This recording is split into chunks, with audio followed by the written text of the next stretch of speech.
The whole Middle East is witnessing another explosive night.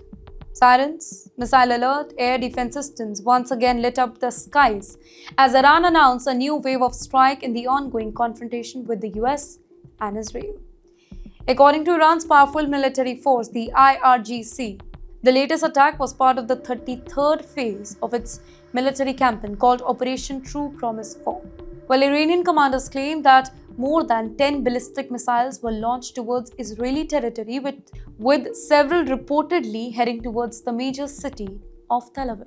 Well, the missiles used in the attack, they were identified by Iran as Khyber Shekin, one of the country's most advanced long-range missile system.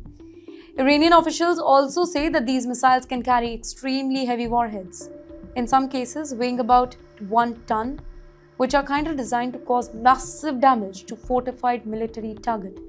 But the claim, it did not stop there. Iranian officials also said that the missiles were directed towards military facilities connected to the United States Navy in the Gulf region. In particular, attention has focused on the headquarters of the United States 5th Fleet, that is based in Manama. This particular fleet is responsible for overseeing naval security across the Persian Gulf, the Red Sea, nearby strategic water, making it one of the most important American military installations in the region. Well, Iranian leadership, they also say that the conflict could continue for the long time. Their senior figure, Mr. Kamal Kharazi, he warned that Tehran is prepared for a prolonged confrontation with the US, claiming that diplomatic efforts have largely collapsed amid the rising military exchanges. He also called on neighboring countries in the Gulf to put pressure on Washington to end the fighting before the crisis spread far beyond the region. To understand why the situation is so serious, it helps to look at the broader picture here. The Middle East is becoming a complex web of alliances and rivalries.